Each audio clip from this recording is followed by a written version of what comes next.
ஹே Fox, mobiles வந்ததுக்கப்புறம் 99% ஆளுங்க யாரும் பெஸ்ட் வாட்ச் கட்டுறதில்ல. எல்லாம் மொபைலில் டைம் பார்த்துக்கிறாங்க. மீதி இருக்கிற அந்த 1%ல ஒரு 1/2% ஆளுங்க எப்படி இருக்காங்கன்னா, பாத்ரூம் போனாலும் வாட்ச் கட்டி இருப்பாங்க, குளிக்கும் போது வாட்ச் கட்டி இருப்பாங்க, தூங்கும் போது வாட்ச் கட்டி இருப்பாங்க. கர்ணன் கவச குண்டலத்தோட பிறந்த மாதிரி இவனுங்க எனி டைம் வாட்ச் கூடயே இருப்பானுங்க. வாட்ச் கட்டிக்கிட்டே இருப்பானுங்க, அவுக்கவே மாட்டாங்க. ஓகே, அப்படியே ஆள் இருக்காங்க. இன்னும் ஒரு 1/2% பேர் கட்டினா 1 கோடி வாட்ச் 2 கோடி வாட்ச் அப்படின்னு தான் கட்டுறானுங்க. 73 கோடி 100 கோடி எல்லாம் வாட்ச் இருக்கிறதா நான் கேள்விப்பட்டேன். எனக்கு தெரிஞ்ச ஒருத்தன் 73 கோடி வாட்ச் கட்டி இருக்கான். அவனை உங்களுக்கும் தெரியும்.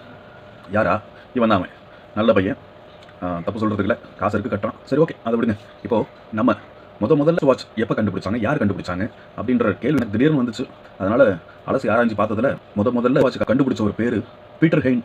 அச்சோ, அவர் ஃபைட் மாஸ்டரில் இவர் பேர் பீட்டர் ஹென்லைன். இந்த ஃபஸ்ட் வாட்சை கண்டுபிடிச்சதுக்கான காலகட்டம் வந்து 1505 ஜெர்மனியில் கண்டுபிடிச்சிருக்காங்க. அந்த வாட்ச் எப்படி இருந்ததுன்னா, ஒரு இட்லி குண்டா மாதிரி இருந்தது. இன்னும் சொல்லப்போனால், எக்ஸாக்டாக சொல்லப்போனால் ஒரு கருகி போன பணியாரம் மாதிரி இருந்தது.